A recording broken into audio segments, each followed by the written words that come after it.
So the news today is pretty bizarre.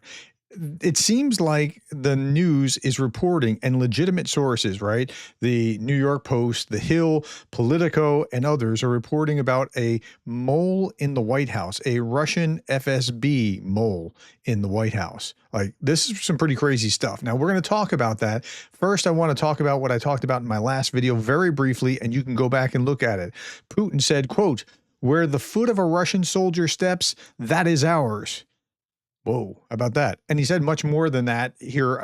He was speaking about the whole of Ukraine is ours in theory. And he was talking about, and I'm quoting this like from Medusa, wherever the Russian soldier sets his foot, that's ours.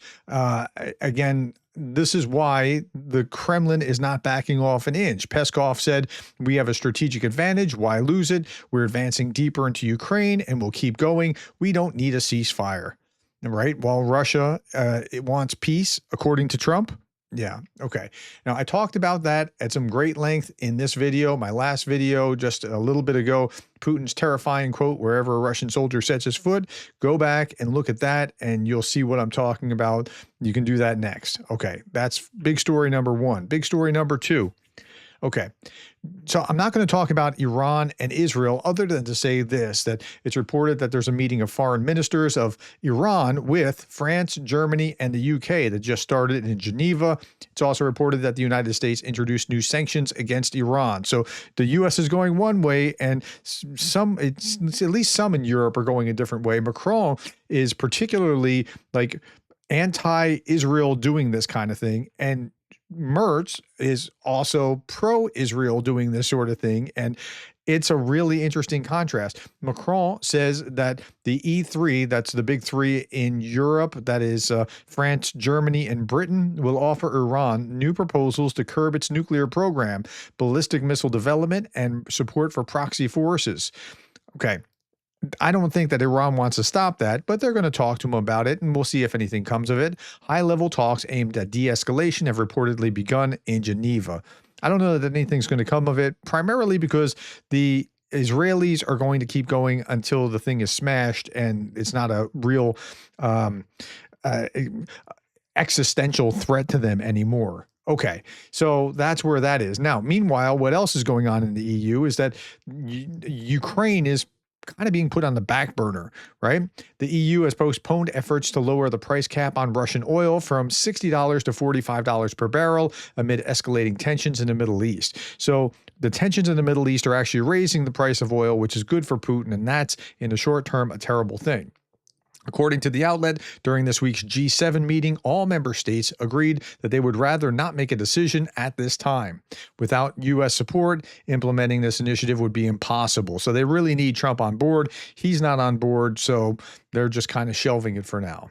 Okay. Big story number three. This is the whole story that was like from the title about the FSB agent in the West Wing, like what's going on here. Okay. Do you know this guy? You probably don't. His name isn't a household name. His name is Sergio Gore. Well, that's what he claims his name is.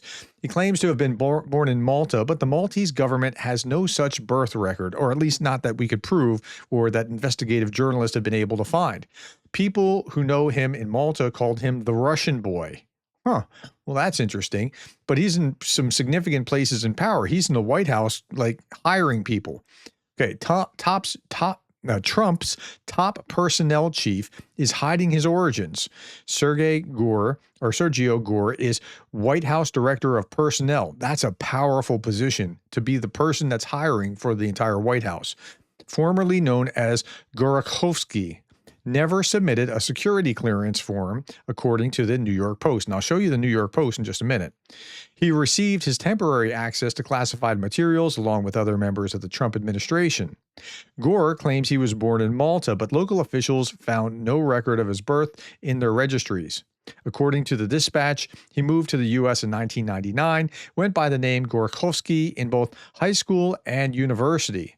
Acquaintances insist he was born in the USSR. Former Washington Post journalist Brian Krebs wrote that Gore once used a long, unique password for his email, a password also linked to 7 email accounts registered in the .ru domain. I'll show you that in a moment as well. Sergio Gore is a longtime associate of Donald Trump Jr. and Senator Rand Paul. And so like they have kind of like he goes back a ways within, he's got like bona fides within the party, but maybe he shouldn't.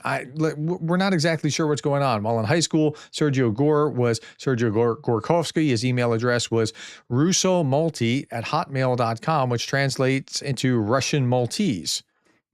Okay. That's interesting. Now, like the question is he really like a Russian plant? I'm not talking about like Tulsi Gabbard, who may have some sympathies, but this guy seems like he actually might be like actually Russian or Soviet, or from a former Soviet country.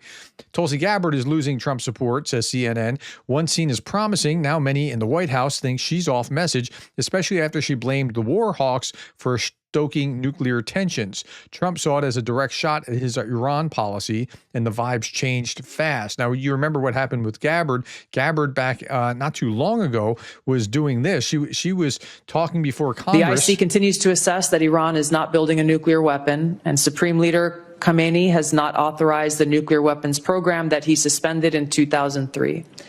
The IC continues to monitor closely if Tehran decides to reauthorize its nuclear weapons program. Okay, so she was testifying just a month or two ago, but yeah, it was back in March that she was testifying that nope, they haven't been working toward a nuclear weapon here. Yeah, they do have 60% uranium enrichments just sitting around in large quantities, but they haven't created a nuclear weapon yet. That's our assessment. And she was also putting this out, this Moscow talking points in this video about Hiroshima and how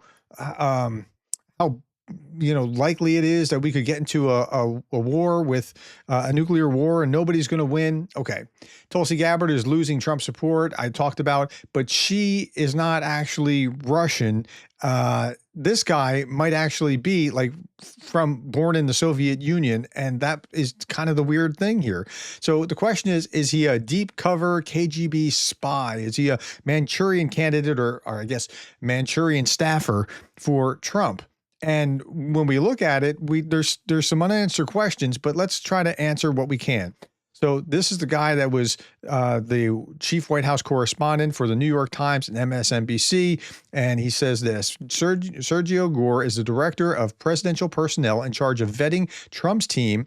He has yet to be vetted himself, having not submitted his official paperwork, and goes on and on. Now, Elon Musk then replied to him and said, he's a snake. Okay, what's going on there? There's some bad blood between them. Here it is in the New York Post. Powerful Trump aide who's in charge hasn't yet been vetted. And when we scroll down, we see this. Sources describe Gore's failure to submit SF-86, that's the form that's necessary, as of the time of the Post inquiries, as rare, if not unique, among White House aides. Like, this just doesn't happen, that you're not security clearanced. Like, that's just odd. Now, maybe they're thinking, okay, well, we just got him from Senator Rand Paul, so maybe, he should have had that done there, but it's still odd. He currently has an interim security clearance, as do some other Trump officials who are awaiting the completion of background checks. And SF-86 is the first step in receiving security clearance. Everyone fills one out, even if they're not going into a role that will ultimately need an activated clearance, such as random comms people, administrative staff, and legislative affairs, a fourth source said. He was actively working to convince everyone, this is the really weird thing to my mind, he was actively working to convince everyone, including the lawyers, that the SF-86 was unnecessary and that Trump could just provide everyone with a clearance through his executive authority. That's strange. Like, why would you, would you do that because you just don't like paperwork or because something else nefarious might be at work? He basically argued that the deep state could corrupt the clearance process by weaponizing the SF-86 and his background check investigations. Okay, so MAGA loves talking about, like, whenever you hear somebody talking about the deep state this or the deep state that, that's MAGA language. Conservatives, old school conservatives like me don't talk like that because that, like, there's not a deep state that's like a uniparty kind of something. I mean, it's not, yeah, I get it. There's bureaucracy, but that's not the same thing as, okay, this is like conspiracy theory kind of talk. Okay, Politico, he's a snake. Musk jabs at Trump advisor who fuels messy presidential breakup. So Elon Musk was calling him a snake. They didn't get along. According to the Post, Gore has not submitted that paperwork. The White House maintained Gore's active security clearance. Gore is fully compliant with all applicable ethical and legal obligations. His security clearance is active. Any insinuation he doesn't maintain a clearance is false, says the White House counsel David Warrington. Well, he does have a clearance. It's temporary, but he does have one. Tensions between Musk and Gore emerged after a March cabinet meeting. The situation was apparently Gore helped facilitate the termination of Jared Isaacman's nomination for NASA, which was a pick that Musk was really pushing for, and that's the background there. So there's not a lot to that particular story as far as, but like that's why he's calling him a snake and there's bad blood. Okay, Daily Beast. Daily Beast is a very left-leaning. It's like the Fox News kind of thing of these kind of articles. So I'm saying that just to say that's where they're coming from. So I would take it with a little bit of a grain of salt, but that doesn't mean I would fully discount. There might be truth here, right?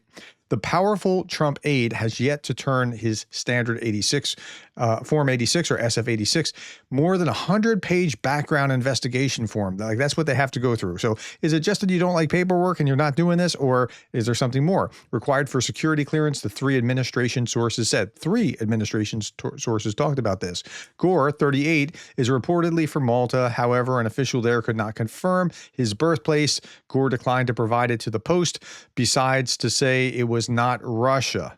Okay, we'll talk about that in just a moment. Now, Gore is a close aide or close MAGA ally of Trump and is also a close friend of Donald Trump Jr., with whom he co-founded Winning Team Publishing in 2021.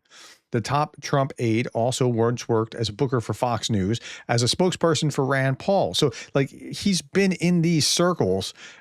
So he seems like he'd be trusted by the Trumps. Okay, a little bit more from The Hill. This is The Hill.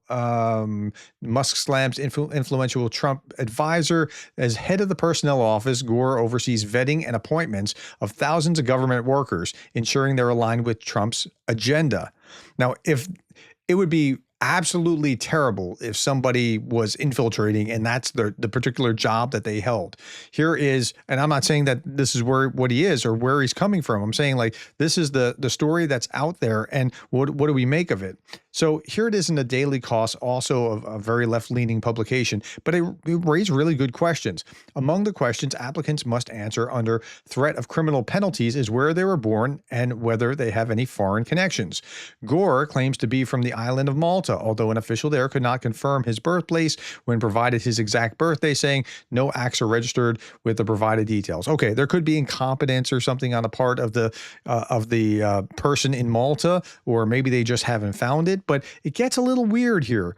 Gore once used a rather unique and long password, 961649, whatever it is, this whole long list. And in his email address, sergio.gore@gmail.com. Coincidentally, the same password was used with a few other addresses, including, and all these with .ru endings.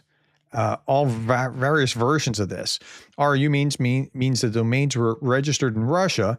And one more thing, Gorachev Sergey at Yandex.ru has multiple entries in Russian government databases for Sergey Anatolievich Gorachev. Date of birth, 20 November 1980. So it looks like there's something there. Now, here, Gore said that he wasn't born in Russia, but that doesn't exclude the rest of the former Soviet Union, right? And so, okay, now, is this a conspiracy theory? Is he actually from there? We don't know. I'm just reviewing what's out here. I don't know that there's enough to make the leap to say, yes, he is. I think that you have to be really, really careful with this.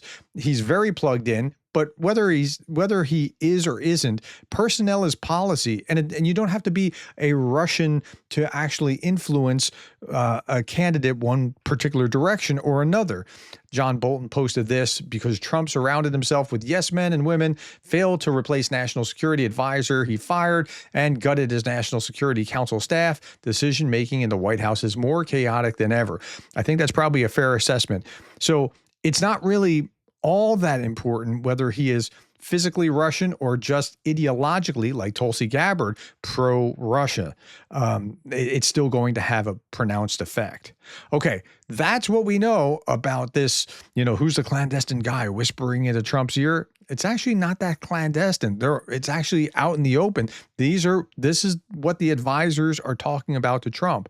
And you can see it in the way that he speaks about things when he's asked questions in press conferences. Okay, my friends, that's all that I have for this video. Thank you for your time. Tell me what you think about that. Put that below. Thank you for hitting the like button. That helps this spread. Thank you for the comments. It helps me understand what you're more interested in or what you want me to talk about next. And thank you for being the kind of person that cares about Ukraine.